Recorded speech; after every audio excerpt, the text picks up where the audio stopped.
दोस्तों, बिजनेस है तो रिस्क है और आपको एक एंटरप्रेन्योर के माइंडसेट को डेवलप करना है और बिजनेस में आने वाले कई रिस्क को मैनेज करना पड़ेगा। तो बिजनेस में तो कई रिस्क हैं। बिजनेस शुरू करने का रिस्क होता है, बिजनेस में कुछ नया ट्राई करने का रिस्क होता है, कंपटीशन का रिस्क होता है, रेपुटेशन का रिस्क होता है और ये सारे रिस्क एक एंटरप्रेन्योर को पता होने चाहिए। नमस्कार, मैं हूं समृति ग्रोवर, प्रोफेसर बड़ा बिजनेस, और आज हम लर्निंग सारथी की इस वीडियो में बात करेंगे रिस्क मैनेजमेंट पर। इस कोर्स की खास बात यही है कि इसको ना बहुत ही आसान तरीके से एग्जाम्पल्स के साथ डिफरेंट टॉपिक्स को हमने आपको समझाया है। सबसे पहले ये समझते हैं कि आखिर रिस्क क्या होता है।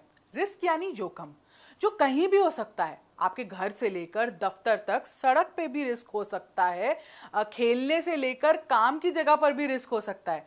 तो रिस्क आपके किसी भी डिसीजन या एक्शन या चॉइस की वजह से होता है, या फिर एक्सटर्नल रिस्क होता है जिसे हम बाहरी रिस्क भी कहते हैं, उसकी वजह से भी उत्पन्न हो सकता है और इस पर ना हमारा ज्यादातर बस नहीं होता। और इसीलिए रिस्क के नाम से सब घबराते हैं, क्योंकि रिस्क का मतलब है नुकसान की तैयारी, चाहे पैसे का नुकसान हो, रेप्यूटेशन का नुकसान हो या फिर समय का नुकसान हो, और जो स्ट्रेस और टेंशन हुई वो अलग।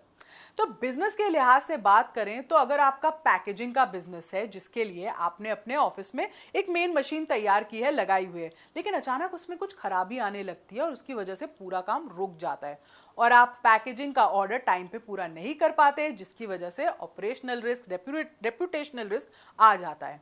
ऐसे में अगर आपने रोल लिया होता रिस्क मैनेजर का और एक रिस्क मैनेजमेंट के पॉइंट ऑफ व्यू से सोचा होता, यानी अगर आपने इस रिस्क के लिए पहले से ही कोई बैकअप तैयार किया होता कि कोई मशीन है जिसको आप रेंट पे ला सकते हो, या किसी दोस्त के ऑफिस में या फैक्ट्री में जाके आप कुछ अपना काम ट्रांसफर कर सकते हो, तो ये हो सकता था कि आपका रिस्क मैनेज हो जाता, रिस्क रिड्यूस हो जाता और इतना बड़ा बखाल भी नहीं आता। तो रिस्क मैनेजमेंट इसी का नाम है, कैसे आप अपने रिस्क को अच्छे से कंट्रोल कर सकते हो। तो कई ऐसे रिस्क होते हैं जो एक बिजनेस को फेस करने पड़ते हैं। एक पेस्टल एनालिसिस होता है, बहुत ही सिंपल टूल है, बहुत ही अक्सर हर जगह यूज होता है। पेस्टल का फुल फॉर्म क्या है? Political, economic, socio cultural, technological और इन्वायरमेंटल एंड लीगल। इन सब के चेंजेस पर ही आपके बिजनेस रिस्क एक्चुअली डिपेंड करते हैं। पॉलिटिकल का एग्जांपल लूँ कि कंट्री में अगर, या भारत में जैसे अगर गवर्नमेंट चेंज हो रही हो, आपके स्टेट में, राज्य में गवर्नमेंट चेंज हो रही हो, तो उससे क्या होगा। कोई पेंडिंग लेजिस्लेशन है, कोई टैक्सेशन चेंज हो गया, उससे क्या होगा। गवर्नमेंट कॉर्पोरेट पॉलिसी में कुछ चेंज कर देती है, कुछ इन्वायरमेंट के उसमें नए लॉज ले आती है, कस्टमर प्रोटेक्शन में कुछ करती है, तो उससे क्या इम्पैक्ट होगा। इकोनॉमिक चेंजेस आए कि अगर एक्सचेंज रेट में कुछ हो गया, कस्टमर की डिस्पोजेबल लेवल इनकम्स बढ़ रही हैं, गिर रही हैं, इससे क्या आपको असर पड़ता है।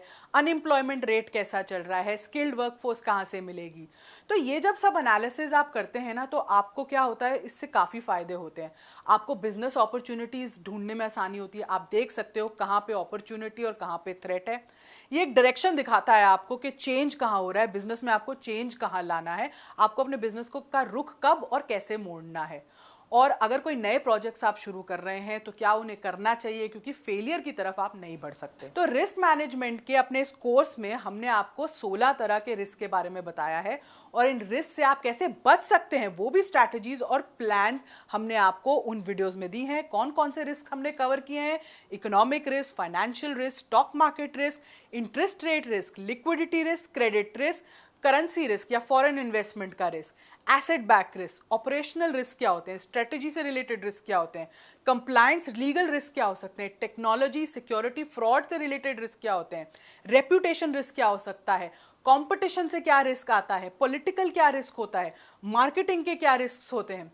और ये रिस्क को आपको ना एक सरल भाषा में समझाया हमारे एक्सपर्ट्स ने, जिन्होंने इन रिस्क को खुद समझा और कई कंपनियों को सॉल्यूशंस दिए हैं इन रिस्क को मैनेज करने के लिए, और उन्होंने रिस्क मैनेजमेंट के प्लान्स भी बनाए हैं।